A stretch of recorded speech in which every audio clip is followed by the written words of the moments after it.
the things that we say about human beings and about God use the same words. So in theology, we actually study about that very carefully. That why is there this overlap? And is it legitimate? And it is legitimate. This is what our theologians say. And in fact, it has deep meaning. But of course, one of those meanings is that these words don't mean the same thing when they refer to us and to God. God has knowledge and you have knowledge, but what is your knowledge like compared to His? God has perfect life, necessary life, and you are alive. But what is your life like compared to His? There's no comparison. But this is extremely important, and these are truths that are part of that great truth that is filled with profound metaphysical understanding that enables us to understand the nature of reality and really to enter the world of beauty. Now, we were talking about this incredible Hadith of Jibreel, of the angel Gabriel. And let's just say a few more words about it and then we'll move on. As we mentioned, this hadith is a late hadith. And in fact, some of our great scholars have said that it is in the very last year of the Prophet's mission, sallallahu alaihi wasallam. Just as that verse, Al-Yawma akmaltu lakum dinakum, this day have I perfected for your religion, comes in that year. And in fact, they'll say the same things basically about the hadith they say about the verse. That it was either before the farewell pilgrimage or after the farewell pilgrimage. But in this hadith, it was just before the end, what we call inqita' al-wahi wa istiqrar al-shara'. It was just before the passing of the Blessed Prophet ﷺ. And we call that the cutting off of revelation. This is a nice way to put it, because this is really what happens. We don't want to get involved in all the details about this, but with the passing of the Blessed Prophet, which is the biggest test our community faced, and any community, this is extremely important. Prophetic communities are attached to their prophets in ways that we cannot understand. And when the messenger or the prophet leaves, that is a huge test. But this is just before that passing, and we refer to that passing as inqita' al-wahi, when revelation was cut off. Because with that, there's no more revelation coming down from the angel Gabriel. And of course, the text of the Quran becomes fixed, and we call it istiqrar al-shara'. The law, the sharia, the path that leads to water and life, this prophetic law now becomes fixed. You know, its foundations are set. Nothing prophetic will be added to it after that point. Many of our imams, as we said, say that, this hadith has everything in it. It also, some note involves in it the sunnah of the murid Shaykh relationship. Because Gabriel was the Shaykh of the Prophet, and the Prophet is his murid. He takes from him, and the companions become the spiritual guides of their students, and their students become their disciples. So this really important relationship is part of the Sunnah. It's a very important part, and you see it even in this beautiful hadith. Our scholars say all of the knowledges of the Sharia, meaning all of the knowledges of Islam, they go back to this hadith. Ayatollah Ali al-Qari, he says about this hadith that it is called Ahadith, the mother of all hadith, the foundation of all hadith, because it shows, it includes sharia, the outward law, the path to water, tariqah, the path, which is the methodology of how we follow that law to get to what it means, and the haqiqah, which is the knowledge of ultimate realities that come with ihsan. Okay, and all of these go together, and all of these are explained very clearly in the hadith, but as Al-Qari says, bayanan ijmaliyan, in a overall way, just as Al-Fatiha explains the whole of the Quran and prophetic religion in an overall way. So this is very, very important, and one of the things that is noted is that in this hadith, it's very clear that the Deen, the religion of Islam, it's got to have all three elements. You know, it can't just be Sharia. Okay, there has to be a path that takes you from the Sharia to the realization of what the Sharia is about, to haqiqah. There must be Sharia, there must be tariqah. Here tariqah doesn't mean order, it means methodology. There must be a spiritual methodology of worship and discipline and humility, so that you arrive at the haqiqah, which is the profound understanding of the truth of what the Prophet brought us. Okay, this is extremely important. And these issues today have become extremely controversial in many parts of the Muslim Ummah. And they never were in the past.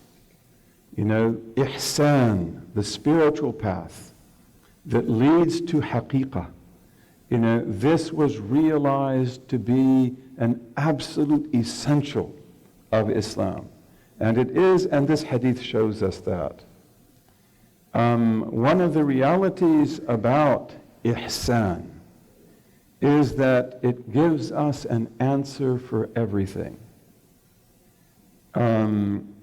We talked of Iman, which is the creed.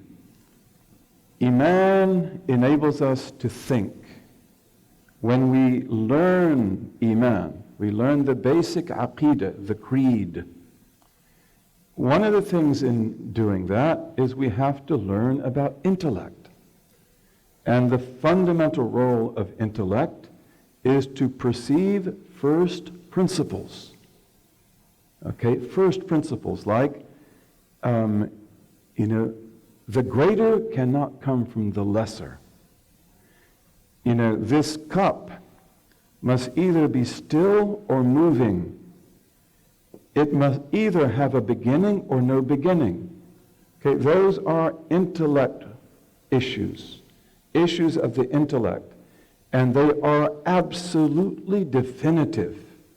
In fact, the intellect will even tell us anything that changes or moves must have a beginning.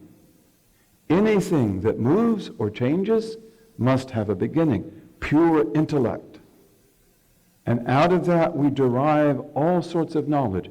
So in the traditional teaching of the creed, of the aqidah, we teach people how to think. How do we understand revelation, which is the chief source of knowledge? How do we understand intellect, which is absolutely essential? And it should be said here that although the modern West is extremely accomplished and extremely intelligent, it does not know intellect. It does not have intellect. And this is something that is very, very important, because in the development of what will become modernity, very influential thinkers nullify intellect. Immanuel Kant is one of the most significant of those.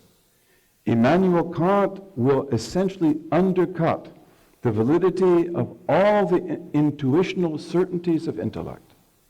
And he, basically that will lead to the destruction of all metaphysics, which is also a very important part of modernity. So intellect is something today that we have to study. We have to learn. We have to even train ourselves in its use. And then, of course, experience. So these are the sources of knowledge. How do we use them? Then we learn about God, and we learn about the prophets, but in learning about God, we learn also about reality, the nature of reality.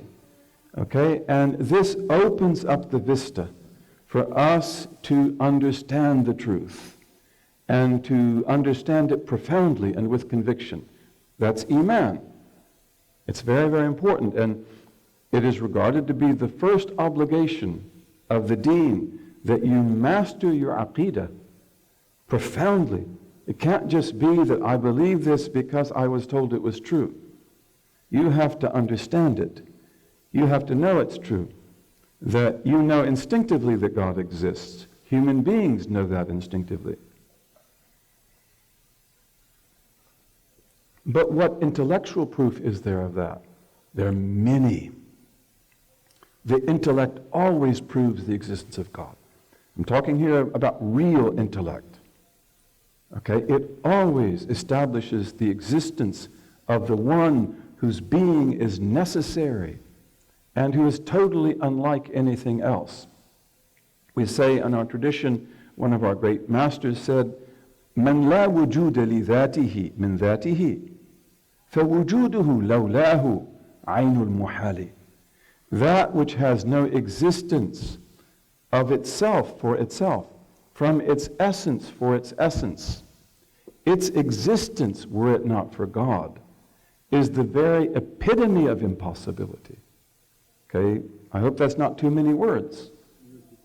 Okay, that which has no existence of itself for itself. In other words, did you create yourself?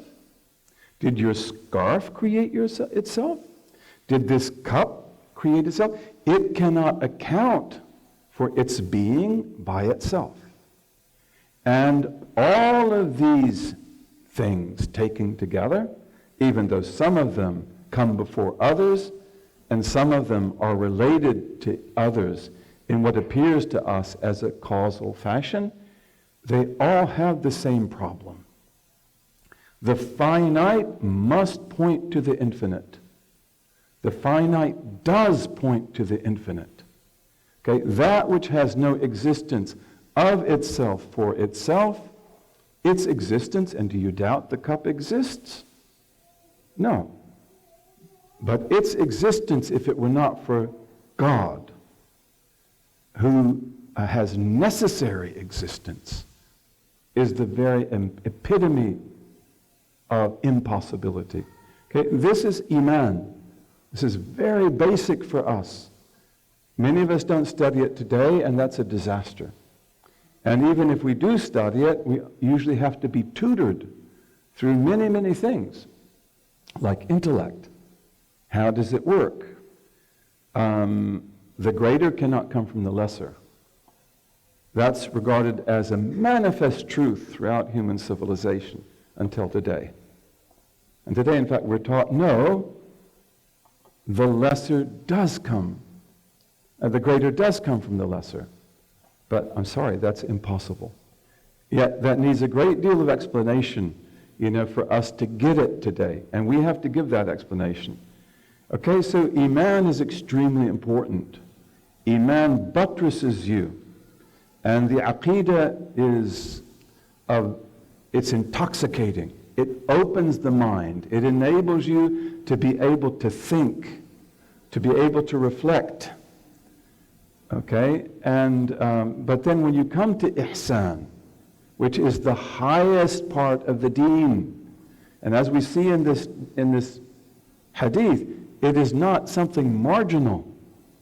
It is not something that's just a nice afterthought. It is the epitome of the religion. It is what Islam, practiced properly, and Iman, properly ingested, will lead to, that you worship God as if you could see Him.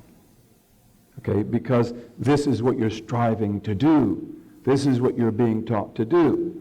And when you do that, what happens to you? And this is why in the traditions that we have that come from Ihsan, we have explanations of reality that are absolutely startling. And that was the foundation of Islamic civilization.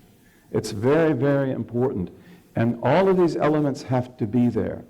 Again, why is there a fire? Why is there a garden? Jesus talks about those things. And Jesus shows that there's no doubt about them. Okay? And we believe in that with absolute certainty. Iman will simply establish to your intellect the understanding that these things are not irrational, that they are acceptable in the light of intellect, even though they are contrary to customary experience that we know. This is what the creed will do. Just as, for example, it will make you able to understand that a miracle is rational. It is not irrational, because God has control over all existence, and all existence is possible existence. And possible existence has infinite possibilities. So God can make any of those possibilities manifest if He wills. And we have to get this. And we have to repeat it, and we have to do dhikr. But Moses has a staff. And his staff was probably not a very big staff. In fact, in Istanbul, in Topkapi, you have what is said to be Moses' staff. More than likely, the Ottoman sultans were given this gift by the rabbis of the children of Israel, because the Ottomans had extremely good relationships with the Jews. They were the protectors of the Jews. Muslims have always been the protectors of the Jews. And the Ottomans were also the protectors of the Christian church, especially the Orthodox church, because it was the main church in Orthodox realms. And the Sultan was the head of the Orthodox church, and they loved him. He reformed the church. He got rid of corruption in the church, and the Greek Orthodox Church will remain his most loyal supporters, for a long, long time. But, that staff of Moses, it's not very big. It's not very thick. It's not like you might have seen in Hollywood, right? And yet Moses casts the staff, and it turns into a serpent, a big snake that moves like a little snake. It moves very fast. Big snakes don't do that. But it moves like a little snake. And the magicians, they have ropes, which they use through sorcery, and sorcery indicates always the death of religion. Sorcery killed Egyptian religion. It killed Babylonian religion. And when we have sorcery among ourselves, as we unfortunately do have, it means that religion is that some of our people are sick. They are sick because sorcery always is the death of certainty, the death of real belief. But they can cast these ropes and make them look like snakes. They know how to do that. They know how to delude the people. And then Moses casts his staff, and it becomes a serpent, not an illusion. And the sorcerers can see that this is not magic. And then it eats their ropes, so they don't have any ropes left. And then Moses picks up the serpent, and it turns back into the staff. Okay, is that irrational? Is that impossible? If you believe it is, then you don't have any reason, and you are a reductionist. who has reduced the nature of reality to customary experience and nothing more. And that's a fundamental flaw of intellect. It's not a gift of intellect. Okay, so these things we learn in creed, and they are liberating, and they are true, and they are very important. But as you go higher, and you live that creed you believe, and you live the Sharia that you've been given, then God is likely to give you insights. And these come through amazing human beings in our tradition. And they can explain to us the whole pattern of reality. Their books are really precious. And if we were to take one of their books, let's say Sadruddin al-Qunawi, he is a master of the masters. And there's no issue in modern science that he could tell you where the metaphysical mistake is. Modern science has all kinds of conundrums. In the Big Bang Theory, in quantum mechanics, all of these are metaphysical problems. They're not problems with calculations and physics. They are because of the pseudo-metaphysics, which is at the basis of that science. And he would give you all the solutions. But if we were to read a page of Sadruddin al-Qunawi, God be pleased with him, and you're really good, we have a good teacher, it would take us about 3 weeks to read one page. That's how rich it is. Existence is good. Okay, this is one of those truths. Existence is good. Well, that sounds beautiful, but what in the world does it mean? And what about evil? You see, so this is not easy. This is not easy. Non-existence is evil. Again, these are what we call haqa'iq. These are ultimate realities. Non-existence is evil. Existence is good. How do we explain that? Well, I shouldn't even mention it, because I don't understand it, and you might not either. Okay? But the religion has these truths in it. And the Prophet ﷺ taught us that. In the authentic hadith of Abu Hurairah says, I was given 2 camel loads of knowledge. And one of them I teach you, and the other one I don't. And one of them is the knowledge of action. And the other one is the knowledge of reality. And you need to have the knowledge of action. How do you be good? How do you do what's right? And the knowledge of the structure of reality, well, you can live without that. And in fact, you might not be able to get it right. And sometimes these two overlap, as in the famous hadith, which has many transmissions, that my servant does not approach me with anything more dear than what I have made obligatory of him. Right? So you can't draw to God with anything that he loves more than to pray 5 times a day. That's obligatory. Or to fast the fast of Ramadan. Nothing esoteric about that. And my servant does not continue to draw closer by voluntary acts of good until I love him or her. And when I love him, I become the eye with which he sees, the ear with which he hears, the tongue with which he speaks, the hand with which he grasps, the foot with which he walks. Okay? He does not ask me for anything but that I give him. Okay? Al-Hasan al-Anwar, may God be pleased with him, the father of Nafisa, Sayyid of Ahl al-Bayt, one of the lights of Egypt. God blessed Egypt with Al-Hasan al-Anwar. And he's one of the early generations in Egypt. And a peasant woman had a baby, and she had it out in the field, and a huge eagle came and took it away. And she ran to Al-Hasan al-Anwar, and she told him what had happened. And he raised his hands like this, and he prayed to God, and the angel flew back with the baby and put it at his feet. Okay, and you don't have to believe that if you don't want to. But, these are amazing people. Okay, and these are the people that are given these huge gifts, bi'idhnillahi ta'ala. So, in any case, I forgot my chain of thought. What was it? Do you remember?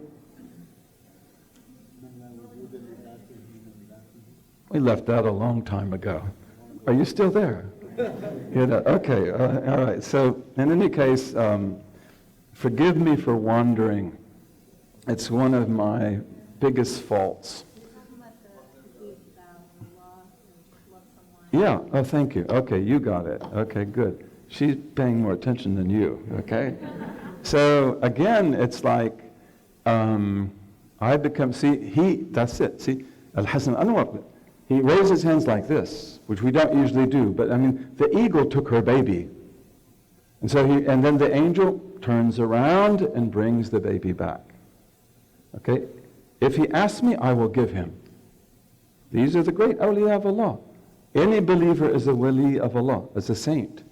But these are the big ones. I become the eye with which he sees, the ear with which he hears, the hand with which he grasps, the foot with which he walks, and in other transmissions, the tongue with which he speaks, the heart, So what does that mean? He becomes God? Well, we don't believe that. None of us believe that. But here in this hadith, and this happens in many other hadiths, by the way, you have an overlap of the two collections. The hadith gets in the collection of amal, of practice, because it's about the importance of practice. Do what is required of you, and see what's in store.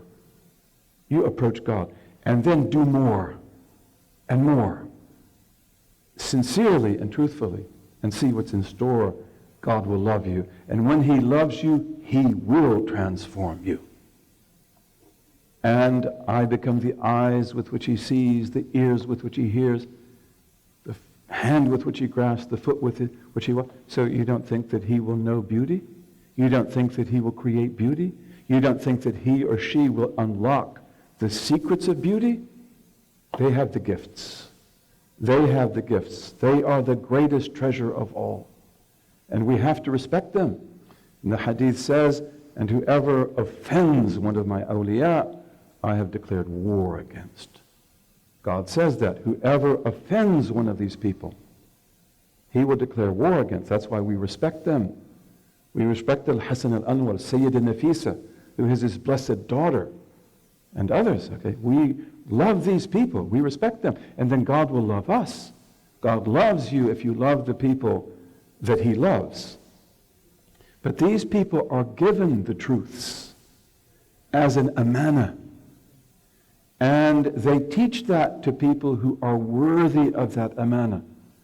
People who are humble. People who are virtuous. And people who can understand it, because many people can't. Can everyone in this room understand advanced physics or calculus? Some of you can, but some of us can't. And it's the same thing with these haqa'iq. You have some people who get them just like that. And you have others who love them, but they can't get them. Okay, but what's really important, and we see this in Hadith Jibreel, is that access to the world of ihsan is absolutely essential to the religion. Okay, and in Aqeedah we don't have an answer for everything. Aqeedah will tell you that the garden is true, and that there's nothing irrational or impossible about it. And the fire is true, and there is nothing irrational or impossible about it. And Aqeedah won't go beyond that. But then even a child would ask, why do people go to hell forever? Okay, and who can answer that question?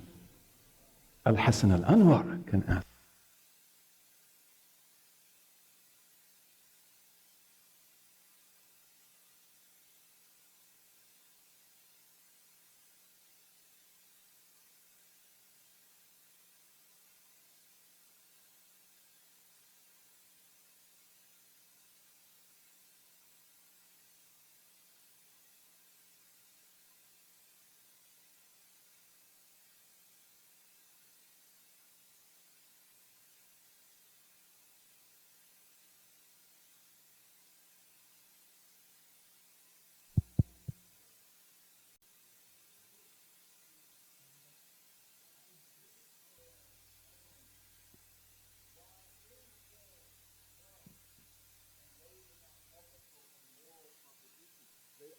cosmic truth. Okay? And to understand that takes a lot of learning, because there are different steps you've got to get there. About your identity, for example, and the nature of human identity, and the relation of the human being to reality. Okay? And it's a beautiful pathway to go. In Islamic science, we had the best chemists, we had the best people in physics, we had the best people in mathematics and veterinary medicine and botany and everything else. Why did we study the world? You could ask why did Francis Bacon study the world? We will make nature reveal his secret. What an ugly, misogynistic statement. Francis Bacon. We will make nature reveal it. What is the Bacon? Well, you won't do that. He will tell you. But Francis Bacon, he gets his science for power.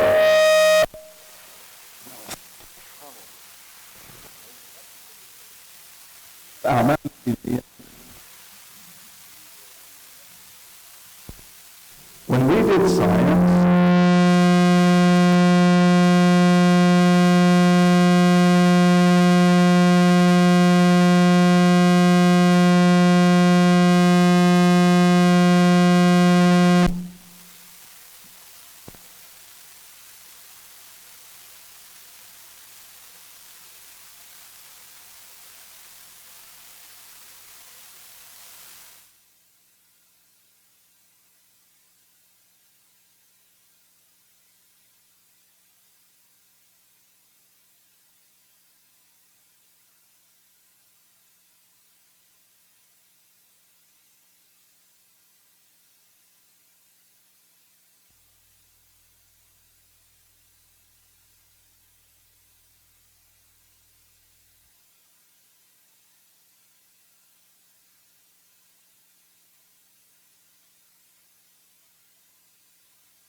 to know about ourself.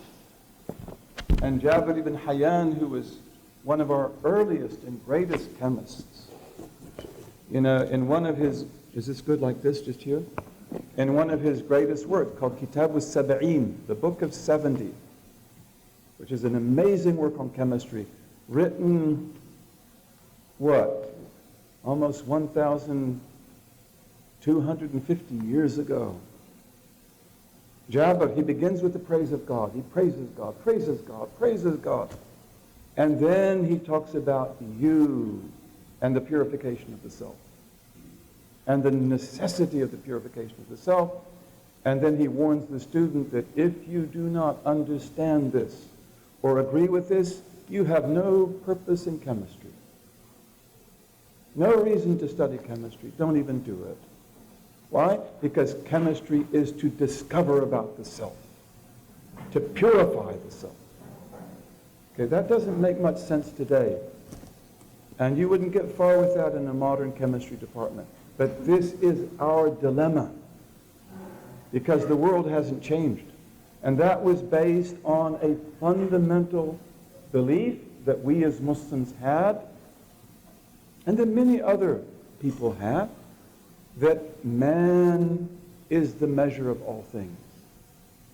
And that man, meaning also woman, is the microcosm, the little world. And that all that is out there, the birds, the plants, the stars, the oceans, that is the macrocosm.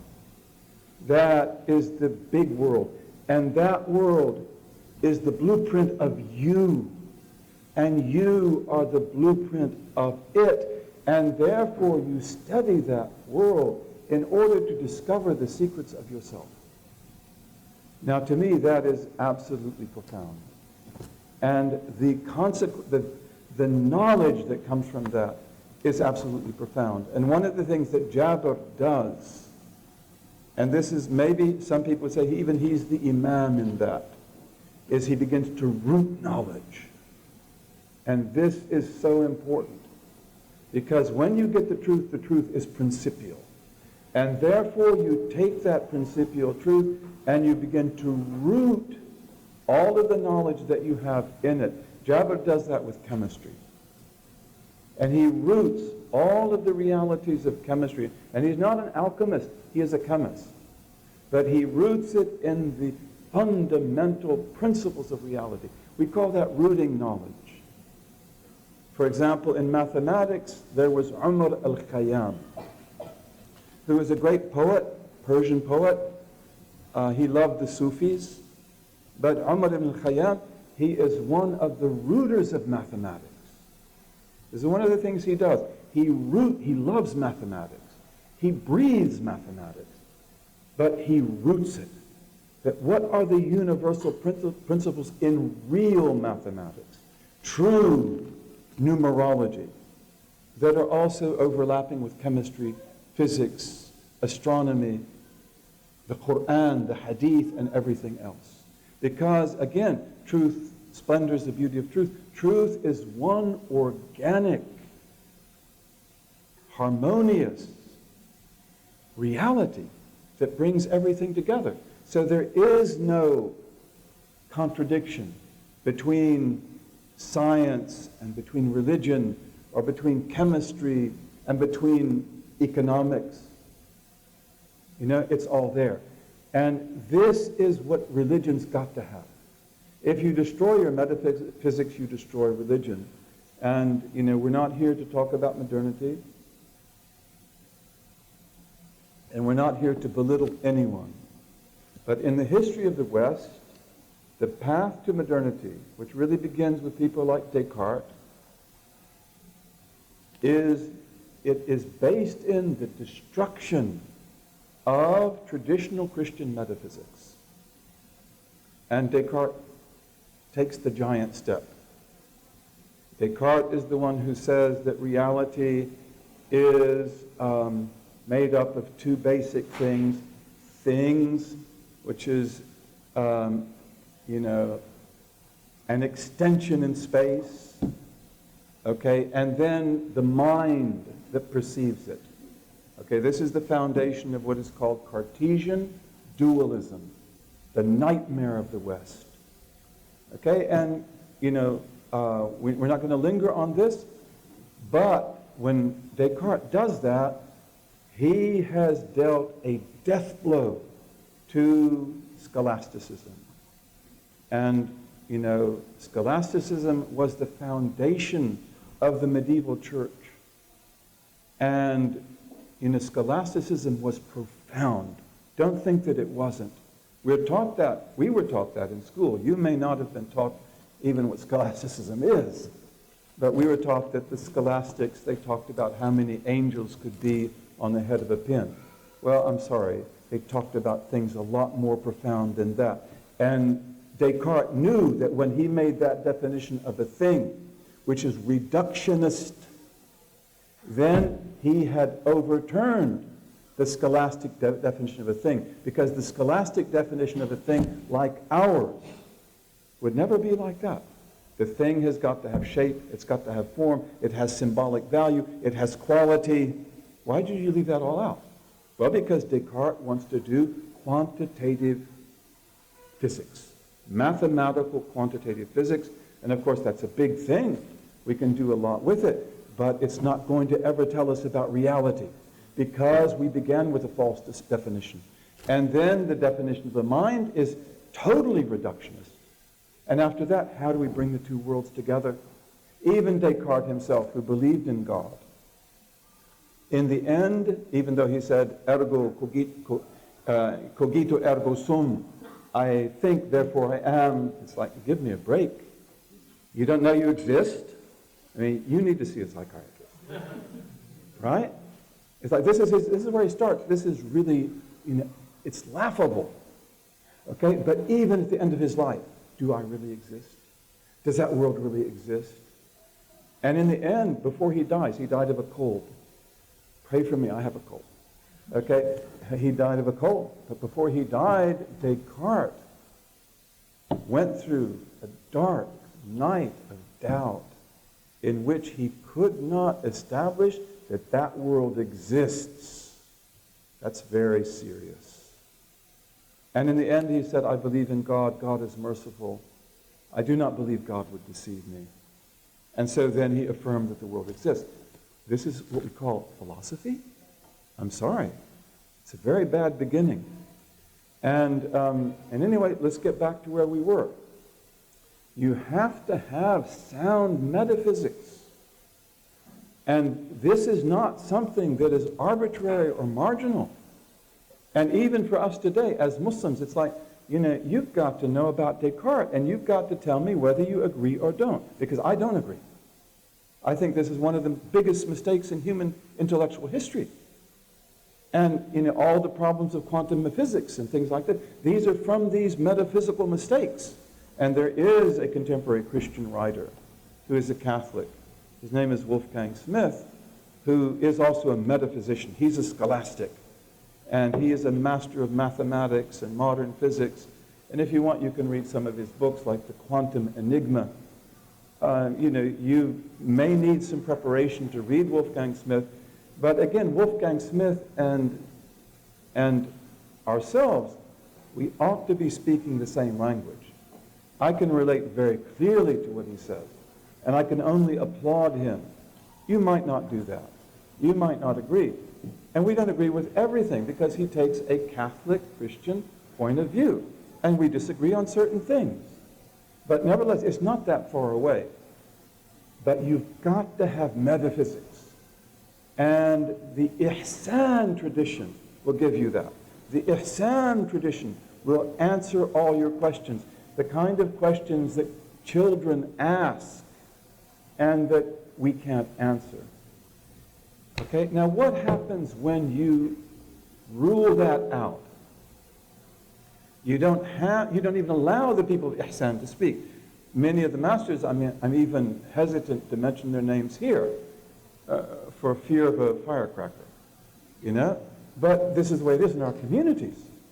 People who were regarded as the patron saints of Islam. You know, you can't even mention his name without somebody throwing a rock. Okay, this is really the end. This is the pits. And when we honored those people, and again, not everyone can read them. Not everyone is even allowed to read them. You have to be trained, you know, to read them.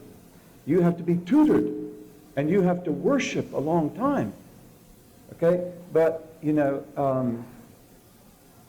when these people are there, then we have answers to everything. Okay, and let's say that you don't have an answer. So like, why is God good? And yet, he creates evil. Why is there heaven? Why is there hell? And there's so many other questions.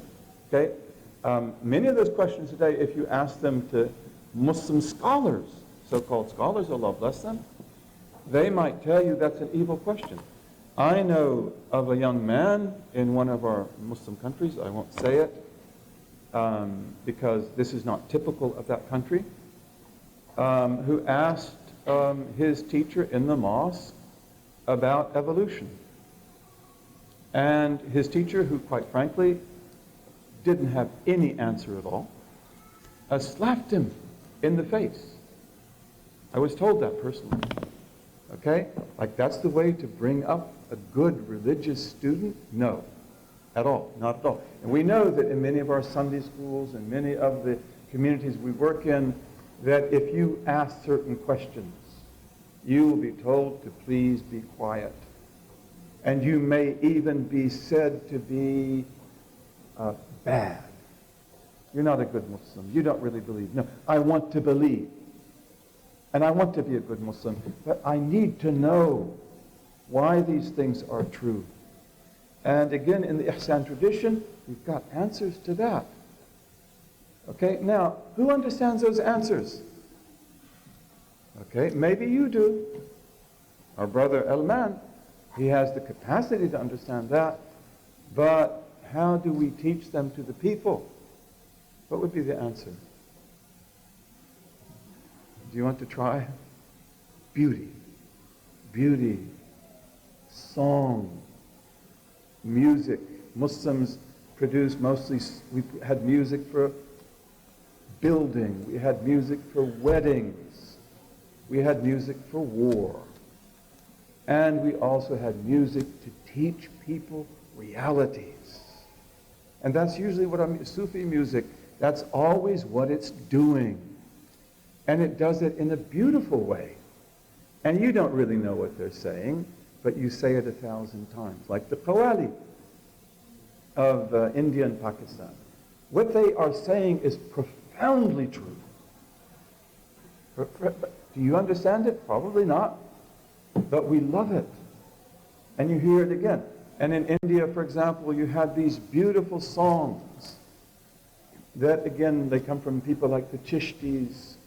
And the songs would tell you, the songs you sing when you sew, the songs you sing when you weave, the songs you sing when you cook.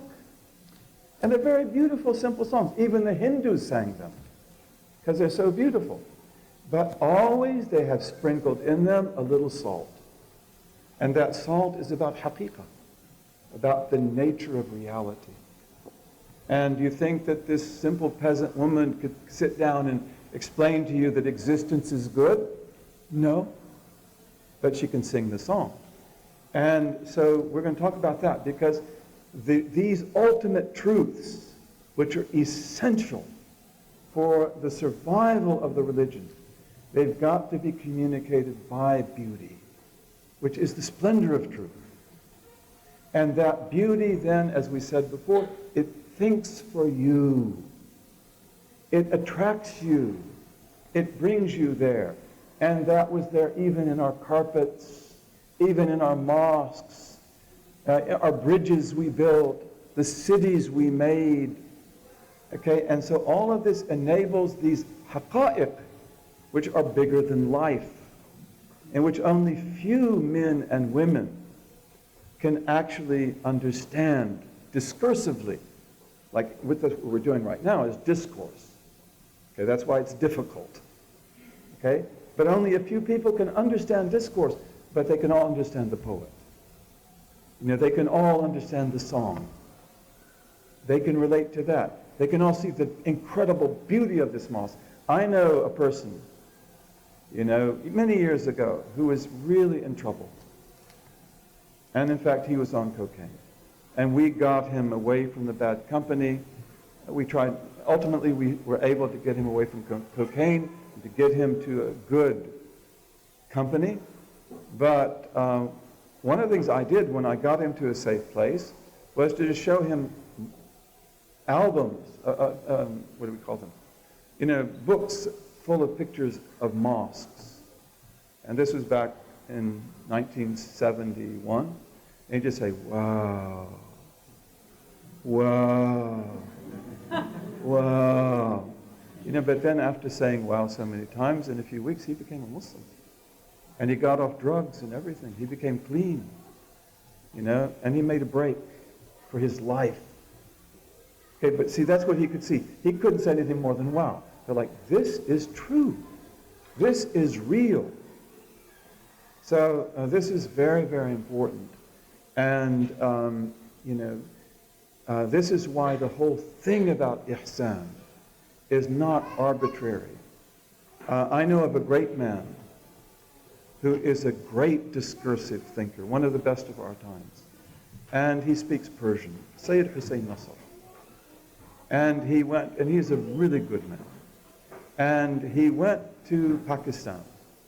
And he went to visit Bari Imam.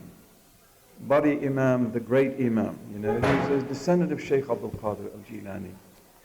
And so he stayed there at the maqam of Bari Imam for hours. He couldn't leave. For hours and hours. And then, you know, he got up to leave. He wanted to go back to his hotel.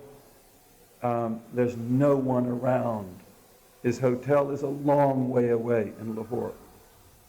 And then out of the dark comes a coachman with one of these Pakistani carts with a horse. The man came up to him and he said to the man spoke to him in Urdu, but he can't speak Urdu. But he spoke back in Persian, and the man understood. But he couldn't speak Persian. But he understood, and Urdu and Persian are very close languages anyway. And so he got in the cart, and the man took him back to his hotel, slowly, 45 minutes, and the whole time he recited to him in Persian, Rumi and Hafiz. Rumi is the master of beauty. And what does he use beauty for? To communicate the truths that could only be communicated that way. And in beautiful ways that make you laugh, that make you cry, and that you can tell as a story to your children. And Hafiz is something else. I mean, Hafiz is, I don't know what you can say about Hafiz. He's not Rumi, but he is metaphysically subtle and sophisticated to the highest degree. Who's his equal? Johann Wolfgang von Goethe, the great German poet, he said, I found in Persia 7 poets that I can't even be called a poet when they're mentioned. And Hafiz was one, and Rumi was one. Okay, Sa'di was another. But, he said, going home that night, he said when the driver came up, he had old shabby clothes. He said, if you bought them new in the market in Lahore, they would have cost you $1.50. He's a poor man outwardly, a rich man inwardly. He said he recited Hafiz and Rumi to me the whole way home, and he said, I learned more about metaphysics in that 45 minutes than in all the years I sat with my teachers. Okay, that's a really good story, and it's a true story. But again, it brings home this absolutely essential element that this beauty is and has got to be an essential part of our culture. And this is what makes it work.